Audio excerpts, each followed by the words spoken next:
ഇപ്പോൾ ഈ അധികാര ദുർവിനിയോഗത്തെക്കുറിച്ചും സ്വജനപക്ഷപാതത്തെക്കുറിച്ചൊക്കെ പറയുമ്പോൾ വീണ വിജയനെക്കുറിച്ചുള്ള അഭിപ്രായങ്ങൾ വിമർശനങ്ങൾ ഉയരുമ്പോൾ മന്ത്രി മുഹമ്മദ് റിയാസിനെ കുറിച്ചുള്ള വിമർശനങ്ങൾ ഉയരുമ്പോൾ ഇതൊക്കെ പാർട്ടി ചർച്ച വരാറുണ്ടോ? അത്തരം കാര്യങ്ങളുടെ പാർട്ടിയിൽ ചർച്ച ചെയ്യും, ചർച്ച ചെയ്യാറ് പതിവുണ്ട്. അത്തരം കാര്യങ്ങൾ, ആരോപണങ്ങൾ, പത്രത്തിൽ വരുന്ന ആരോപണങ്ങൾ, ഇങ്ങനെയൊക്കെ വരുന്ന കാര്യങ്ങളൊക്കെ പാർട്ടിയിൽ ചർച്ച ചെയ്യും. പക്ഷെ പാർട്ടിയിൽ ചർച്ച ചെയ്താൽ അതിലൊന്നും കഴമ്പില്ലെങ്കിൽ പാർട്ടി അത് അംഗീകരിച്ച് പോവുകയാണ് ചെയ്യുക. കഴമ്പില്ല എന്ന് പറഞ്ഞ ഒഴിവാക്കലാണ് സാധാരണ സ്ഥിതിക്ക് മേലെ നിന്നുള്ള പറയുന്നത് അനുസരിക്കലാണ് താഴെയുള്ള പാർട്ടിയുടെ കടമ. താഴെ എന്ന് പറയുന്ന വിമർശനങ്ങളും ചർച്ചയും മേലെ അംഗീകരിക്കണം എന്നുള്ളതാണ് പാർട്ടിയുടെ വ്യവസ്ഥ. പക്ഷെ അത് അംഗീകരിക്കില്ല, പറയുന്നത് മാത്രം അനുസരിക്കുക. ഈ അനുസരിക്കുക മാത്രമാണ് ചെയ്യേണ്ടത്. മേലെ താഴെയുള്ള വികാരം അംഗീകരിക്കാൻ മേലെയുള്ളവർ തയ്യാറാവുന്നില്ല. താങ്കൾ ഈ പാർട്ടിയിൽ നിന്ന് ഈ പ്രശ്നങ്ങളൊക്കെ പറഞ്ഞ് പുറത്തു പോരാൻ നേരത്ത് എനിക്ക് തോന്നുന്നു ഇ പി ജയരാജൻ, അതുപോലെ തന്നെ ജെയിംസ് മാത്യു തുടങ്ങിയ ആളുകളുമായി സംസാരിച്ചിരുന്നു. പിണറായി വിജയനെ കാണാൻ ശ്രമിച്ചിരുന്നു എന്നാണ് മനസ്സിലാക്കുന്നത്. അദ്ദേഹത്തെ കാണാൻ പറ്റാത്തത് എന്തുകൊണ്ടാണ്? ഇല്ല, ഇ പി ആയിട്ടോ ജെയിംസ് ആയിട്ടൊന്നും ഈ കാര്യം ഞാൻ സംസാരിച്ചിട്ടേ ഇല്ല. ഞാൻ പാർട്ടി സെക്രട്ടേറിയറ്റിൽ എടുക്കുന്ന തീരുമാനം സെക്രട്ടേറിയറ്റിലാണ് ഞാൻ അഭിപ്രായം പറഞ്ഞത്. സെക്രട്ടേറിയറ്റിൽ ഭൂരിഭാഗവും പറഞ്ഞ അഭിപ്രായമല്ല സെക്രട്ടറി സംസ്ഥാന കമ്മിറ്റിക്ക് റിപ്പോർട്ട് ചെയ്തു. സെക്രട്ടേറിയറ്റ് പറഞ്ഞു. അതെ, സെക്രട്ടേറിയറ്റ് പറഞ്ഞു. ഞാൻ തികച്ച സംഘടനാ രീതിയിലാണ് എൻ്റെ അഭിപ്രായം സെക്രട്ടേറിയറ്റ് പറഞ്ഞു. സെക്രട്ടേറിയറ്റ് മെമ്പർമാരുടെ അഭിപ്രായം പറഞ്ഞു. ആ അഭിപ്രായം അനുസരിച്ച് സെക്രട്ടേറിയറ്റ് മെമ്പർമാരുടെ വികാരം പറഞ്ഞ അഭിപ്രായം ഒന്നും സംസ്ഥാന സെക്രട്ടറിയിൽ എത്തിച്ചില്ല. ബഹുഭൂരിപക്ഷം ആളുകളും തളിപ്പറമ്പിനെ കുറിച്ച് മറിച്ചൊരു അഭിപ്രായമാണ് പറഞ്ഞത്. തീർച്ചയായിട്ടും അതെ, ബഹുഭൂരിപക്ഷ ആളുകൾ സെക്രട്ടേറിയറ്റിൽ മാത്രമല്ല, ബഹുഭൂരിപക്ഷ ആളുകൾ ജില്ലാ കമ്മിറ്റിയിൽ, ആ ജില്ലാ കമ്മിറ്റി ഞാൻ അധ്യക്ഷനാണ്. ഞാനായിരുന്നു ആ ജില്ലാ കമ്മിറ്റി യോഗത്തിലെ അധ്യക്ഷൻ. എൻ്റെ അടുത്താണ് എം വി ഗോവിന്ദൻ വിമർശിക്കുന്നത്. രൂക്ഷമായ ചർച്ചയാണ് ജില്ലാ കമ്മിറ്റിയിൽ വന്നത്. എം വി ഗോവിന്ദൻ്റെ പ്രതികരണം എന്തായിരുന്നു ആ യോഗത്തിൽ? ഒരു പ്രതികരണം ഞാൻ പറഞ്ഞു, ഞാനൊന്ന് നിയന്ത്രിക്കട്ടെ എന്ന് പറഞ്ഞു. കാരണം ഞാൻ അധ്യക്ഷനാണല്ലോ, ഈ ചർച്ച ഒന്ന് നിയന്ത്രിക്കട്ടെ. അത്രയും വലിയ ചർച്ചയാണ്. ചർച്ച ഒരു രൂക്ഷമായ ചർച്ച. ബഹളം ഞങ്ങളെ പാർട്ടിയിൽ ഉണ്ടാവും. ഈ CPM-ൽ ഈ ബഹളം ഉണ്ടാവില്ല, ചർച്ച നടക്കും. ബഹളഹത്യ പൂർവ്വം നമ്മള് കണ്ണൂർ ജില്ലാ പാർട്ടിയിൽ നിന്ന് അങ്ങനെ ഒരു ബഹളത്തിൻ്റെ ഒരു ചർച്ച. പക്ഷെ ഇപ്പോൾ ഉണ്ടായിട്ടുള്ളൊരു പ്രത്യേകത എന്താ വെച്ചാൽ നേതാക്കന്മാരെ ഇരുത്തിക്കൊണ്ട് ചർച്ച ചെയ്യാനുള്ള ധൈര്യം പാർട്ടി ഉണ്ടായിരിക്കുന്നു. നല്ല ചർച്ച നടത്തിയിട്ടുണ്ട്. അത് പക്ഷേ അംഗീകരിക്കുന്നില്ല, നേതൃത്വം അംഗീകരിച്ചില്ല. എം വി ഗോവിന്ദൻ പങ്കെടുത്ത യോഗത്തിൽ പി കെ ശ്യാമളയ്ക്കെതിരായ അഭിപ്രായം വളരെ ശക്തമായിട്ടുള്ള ചർച്ചയാണ് വന്നത്. ഇനി അതൊക്കെ ഇരിക്കട്ടെ, അത് കഴിഞ്ഞ് താഴെ മണ്ഡലം കമ്മിറ്റി ഉണ്ട്. സ്ഥാനാർത്ഥി മണ്ഡലം കമ്മിറ്റി അംഗീകരിക്കണം. തളിപ്പും മണ്ഡലം കമ്മിറ്റിയിൽ എം വി ഗോവിന്ദൻ മാഷ് പങ്കെടുക്കുന്നുണ്ട്. ഞാനും പങ്കെടുക്കേണ്ടതാണ്. ഞാൻ പറഞ്ഞു ഞാൻ പങ്കെടുക്കാനില്ല, എനിക്ക് നിങ്ങൾ ഈ നിലപാടിനോട് യോജിപ്പില്ല, അതുകൊണ്ട് ഞാൻ പങ്കെടുക്കുന്നില്ല. പി ജയരാജൻ, എം വി ജയരാജൻ, കെ രാഗേഷ്, എം വി ഗോവിന്ദൻ മാഷ്, ഇത്രയുള്ള ആ യോഗത്തിൽ പങ്കെടുക്കുന്നുണ്ട്. പി ജയരാജൻ, എം വി ജയരാജനൊക്കെ എന്തായിരുന്നു നിലപാടെന്ന്? പി ജയരാജൻ, എം വി ജയരാജൻ തളിപ്പുമണ്ഡലം ചുമതല കൊടുക്കലേ ചെയ്തത്. എന്ത് അങ്ങനെ ചുമതല കൊടുക്കാൻ കാരണം ശ്യാമള ഇവിടെ മത്സരിക്കുന്നുണ്ടല്ലേ. ശ്യാമള ഇവിടെ മത്സരിക്കുന്നുണ്ട്. ജില്ലാ സെക്രട്ടേറിയറ്റിൽ ഇവർ പങ്കെടുത്ത അഭിപ്രായം പറഞ്ഞത് ശ്യാമളക്ക് അനുകൂലമായിട്ടായിരുന്നു.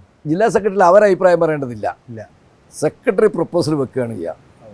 സെക്രട്ടറി പ്രപ്പോസൽ വെക്കുന്നത് സംസ്ഥാന സെക്രട്ടറിയോടും മുഖ്യമന്ത്രിയോടും ആലോചിച്ചിട്ടാണ്. അപ്പോൾ ഈ വെക്കുന്ന പ്രപ്പോസൽ സംസ്ഥാന സെക്രട്ടറി മുഖ്യമന്ത്രി അംഗീകരിച്ച പ്രപ്പോസലാണ്. അതുകൊണ്ട് ഇവിടെ സെക്രട്ടേറിയറ്റ് ചർച്ച ചെയ്താൽ മാറ്റം വരുത്തില്ല. ഇപ്പോൾ പയ്യന്നൂർ ഇന്ന് ഇത്രയും വലിയ തോൽവി, പാർട്ടിയുടെ ചരിത്രത്തിലെ ഏറ്റവും വലിയ തോൽവി തളിപ്പറമ്പിൽ പയ്യന്നൂരുണ്ടായില്ലേ? പയ്യന്നൂർ ഉള്ള അവസ്ഥ എന്താ? അന്ന് സെക്രട്ടേറിയറ്റ് പറഞ്ഞിട്ടില്ലേ ഇയാളെ മത്സരിപ്പിക്കരുത്, ഇയാളെ മത്സരിച്ചാൽ പാർട്ടിയിൽ നിന്നും വലിയ എതിർപ്പുണ്ടാവും എന്ന് പറഞ്ഞപ്പോൾ കേട്ടില്ല. എന്താ അവർ പറഞ്ഞ്, ഇയാളെ മത്സരിപ്പിച്ചിട്ടില്ലെങ്കിൽ പാർട്ടി തീരുമാനം ശരിയല്ല എന്ന് ജനങ്ങൾ വിലയിരുത്തും, അതുകൊണ്ട് മത്സരിപ്പിക്കണമെന്നാ. അങ്ങനെയാണ് മത്സരിച്ച് അടിച്ചേൽപ്പിച്ചത്. ഈ പ്രശ്നങ്ങളൊക്കെ പറഞ്ഞ് ഇറങ്ങിപ്പോരാൻ നേരത്ത് ഞാൻ മനസ്സിലാക്കുന്ന ഇ പിയോടും ജെയിംസിനോടൊക്കെ സംസാരിച്ചു എന്നുള്ളതാണ്. ജെയിംസ് സെക്രട്ടേറിയറ്റ് ഇല്ലല്ലോ. ഇല്ല അദ്ദേഹം ഇതിന് ശേഷം സെക്രട്ടേറിയറ്റിന് പുറത്ത് സംസാരിച്ചിരുന്നു അവരോടൊക്കെ. ഇല്ല, ഞാൻ അവരുമായിട്ട് ഈ കാര്യങ്ങൾ അങ്ങനെ സംസാരിച്ചിട്ടില്ല. കാരണം അവർ പാർട്ടി നിലപാടിനോടൊപ്പം നിന്നിട്ടല്ലേ പാർട്ടിയിൽ നിൽക്കുന്നത്. ഞാൻ ഈ പാർട്ടിയുടെ തീരുമാനത്തിന് വിരുദ്ധമായിട്ടല്ലേ പാർട്ടിയിൽ നിന്ന് പോകുന്ന പരാതി പറയാനുള്ള അവസരം ഉണ്ടാവില്ലേ? സ്വാമി എം വി ഗോവിന്ദനെതിരെ പിണറായി വിജയനോട് ഒരു പരാതി പറയാൻ ശ്രമിക്കില്ലേ? അതിന് അനുവാദം കിട്ടിയില്ല എന്നാണ് ഞാൻ മനസ്സിലാക്കുന്നത്. ഇല്ല, ഞാൻ പരാതി പറയാൻ ശ്രമിച്ചിട്ടില്ല. ഇതിനു മുമ്പ് പിണറായി ഞാൻ കണ്ടിട്ടുണ്ട്. എൻ്റെ നിലപാടൊക്കെ പിണറായിയോട് ഞാൻ സംസാരിച്ചിട്ടുണ്ട്. എൻ്റെ നിലപാട് പിണറായിയോട് സംസാരിച്ചിട്ടുണ്ട്. ഈ സംഭവത്തിന് ശേഷം ഞാൻ പിണറായിയെ കാണാൻ കൂട്ടാക്കിയിട്ടില്ല, പോയിട്ടില്ല. അല്ല, ഈ തളിപ്പറമ്പിലെ മത്സരത്തെക്കുറിച്ച് പിണറായിയോട് സംസാരിച്ചിരുന്നു? ഇല്ല, ഞാനിങ്ങനെ മത്സരിക്കുന്ന വിവരം പിണറായിയോട് സംസാരിച്ചില്ല. പക്ഷേ ഞാൻ അവിടെ മത്സരിക്കാൻ അർഹതയുള്ള ആളാണെന്ന് പിണറായിയോട് ഞാൻ പറഞ്ഞിട്ടുണ്ട്. പി കെ ശ്യാമള അവിടെ സ്ഥാനാർത്ഥിയായി വരരുത് എന്നുള്ളത് പറഞ്ഞിട്ടുണ്ട്.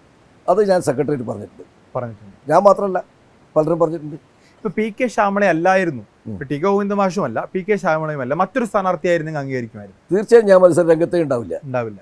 ഒരു കാരണം ഞാനത് വ്യക്തമാക്കിയതാ. പകരം ഇവരെ ഒഴിച്ച് മറ്റൊരു സ്ഥാനാർത്ഥിയാണെങ്കിൽ ഞാൻ ആ രംഗത്ത് ഉണ്ടാവില്ല. സുകന്യാണെങ്കിലും ഉണ്ടാവും. സുകന്യാണെങ്കിലും ഉണ്ടാവില്ല. അത് പലരും പറഞ്ഞല്ലോ, സുകന്യ മത്സരിക്കട്ടെ, 100% സ്വാഗതം, മത്സരിച്ചോട്ടെ. സുകന്യയുടെ പേര് മാഷ് പറഞ്ഞിരുന്നോ കമ്മിറ്റിയിൽ? മാഷ് സുകന്യയുടെ പേര് സുകന്യ പലരും പറഞ്ഞിട്ടുണ്ട്. അവര് ആദ്യം എടുത്ത നിലപാടെന്താണെന്ന് വിചാരിച്ചാൽ കണ്ണൂർ ജില്ലയിൽ നിന്നൊരു വനിതാ സ്ഥാനാർത്ഥി മത്സരിക്കണം, അത് തളിപ്പറമ്പ് നിന്നായിരിക്കണം, അത് ശ്യാമളയായിരിക്കണം. ഇതാണ് അവർ വെച്ചത്. അവിടെയാണ് ഓപ്ഷൻ ഇല്ല.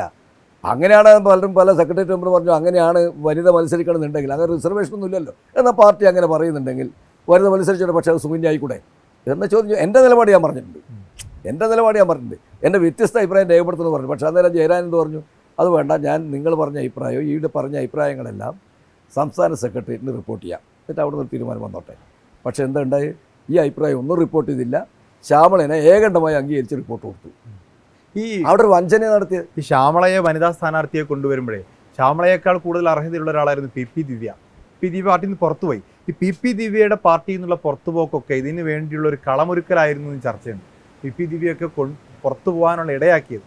അല്ല, അതങ്ങനെ പറയാൻ കഴിയുമോ? കാരണം അങ്ങനെ പറയാൻ കഴിയില്ല. എന്തുകൊണ്ടെന്ന് വെച്ചാൽ ദിവ്യ എടുത്തൊരു നിലപാടിൽ ആണ് പാർട്ടി നടപടി സ്വീകരിച്ചത്. യഥാർത്ഥത്തിൽ ദിവ്യക്കെതിരെ നടപടി സ്വീകരിച്ച പോലെയാണെങ്കിൽ പലർക്കെതിരെ നടപടി സ്വീകരിച്ചു. ജെയിംസ് മാത്യുവിന് എടുത്ത പോലെ എടുത്ത നിലപാടല്ലല്ലോ പിന്നെ ഈ ശ്യാമള ടീച്ചറോട് എടുത്തത്, ദിവ്യയോട് എടുത്ത നിലപാടല്ലല്ലോ എടുത്തത്. ഏറ്റവും വലിയ ആരോപണം അതായിരുന്നില്ലേ? അവർ സംരക്ഷിക്കപ്പെടില്ലേ ഇത്? അതിൽ പാർട്ടി നടപടി എടുക്കുമെന്ന് പ്രസംഗിച്ച ആളാണ് പി ജയരാജനും ഞങ്ങളൊക്കെ. ആരെ വീട്ടിൽ? ഇവരെ വീട്ടിൽ നടപടിയെടുക്കും. പക്ഷേ എന്താ ഉണ്ടായത്? ആ പ്രസംഗിച്ച പി ജയരാജന് വീട്ടിൽ പാർട്ടി നടപടിയെടുത്തു. ശ്യാമള സംരക്ഷിക്കപ്പെട്ടു. എന്നാൽ ഇവരെ വന്നപ്പോഴോ ശ്യാമളയ്ക്ക് കിട്ടിയ സംരക്ഷണം ഇല്ല. ദിവ്യ വന്നപ്പോഴോ ഈ പ്രശ്നം വന്നപ്പോൾ പാർട്ടിയിൽ ഗുരുതരമായ കുറ്റം കണ്ടെത്തി. പാർട്ടി മാത്രമല്ല, അങ്ങനെ കുറ്റം കണ്ടെത്തുന്നതിലൊരു ഗൂഢാലോചന ഇല്ലേ? പി ദിവ്യയെ പോലെ വളർന്നു വരുന്ന ഒരു വനിതാ നേതാവിനെ ഒഴിവാക്കാനുള്ള ഒരു ഗൂഢാലോചന അതിൽ നടന്നോ? അത് സെക്രട്ടേറിയറ്റിൽ നടന്നിട്ടില്ല, പക്ഷേ പുറത്ത് നടന്നിട്ടുണ്ടോ എനിക്കറിയില്ല. എന്താ കാരണം എന്ന് ചോദിച്ചാൽ ഈ ദിവ്യ ഇത് നിലക്ക് വന്നപ്പോൾ ദിവ്യൻ്റെ പേരിൽ നടപടി സ്വീകരിച്ചു. പക്ഷേ ദിവ്യനെ ഒഴിവാക്കാൻ പിന്നെ ഒരു ഗൂഢാലോചന നടത്തുന്നത് ഞാൻ മനസ്സിലാക്കുന്നുണ്ട്. എന്താ കാരണം എന്ന് ചോദിച്ചാൽ ദിവ്യ മഹിളയുടെ സംസ്ഥാന ജോയിൻറ്റ് സെക്രട്ടറി ആയിരുന്നു. ആ സ്ഥാനത്ത് നിന്ന് ദിവ്യയെ ഒഴിവാക്കി. എന്താ ഒഴിവാക്കാൻ കാരണം? ഈ സംസ്ഥാനത്ത് സമ്മേളനത്തിനടുത്ത് ഫ്രാക്ഷൻ ചേർന്നപ്പോൾ പാർട്ടി സംസ്ഥാന സെക്രട്ടറി അതിൽ പങ്കെടുത്ത് ദിവ്യനെ ഒഴിവാക്കാൻ പറയുകയാണ്. അതൊരു സംഘടനാ രീതിയല്ല. ഈ മാഷ് പല സംഘടനയും പഠിപ്പിക്കുന്ന ആളാണല്ലോ. പക്ഷേ ഇതൊരു ഞങ്ങളൊരു രീതി വെച്ചിരുന്ന ചെയ്യുക, പ്രധാനപ്പെട്ട സ്ഥാനം അതായത് പ്രസിഡന്റ്, സെക്രട്ടറി, ട്രഷറർ, ഇതാ 3 മെയിൻ സ്ഥാനം. ഇതാര് തീരുമാനിക്കും? അതാത് പാർട്ടി ഘടകം എന്ന് പറഞ്ഞാൽ സംസ്ഥാനത്താണെങ്കിൽ സംസ്ഥാന കമ്മിറ്റി, ജില്ലയിലാണെങ്കിൽ ജില്ലാ കമ്മിറ്റി തീരുമാനിക്കുക എന്നുള്ളതാണ് പാർട്ടി. മറ്റ് സഹഭാരവാഹികൾ അതാത് സംഘടനകൾ തീരുമാനിക്കും. അത് ആ ഫ്രാക്ഷനിൽ തീരുമാനിച്ചോളാം. ആ ഫ്രാക്ഷനിലാണ് ഗോവിന്ദമാർ പോയിട്ട് പറഞ്ഞാൽ ആരെ ഒഴിവാക്കണം? ശ്യാമളയെ അല്ല ദിവ്യയെ ഒഴിവാക്കണം. എന്നിട്ട് സംസ്ഥാന ജോയിൻറ്റ് സെക്രട്ടറി ആയിട്ട് ആ സ്ഥാനത്ത് ആര് വന്നു? ശ്യാമള.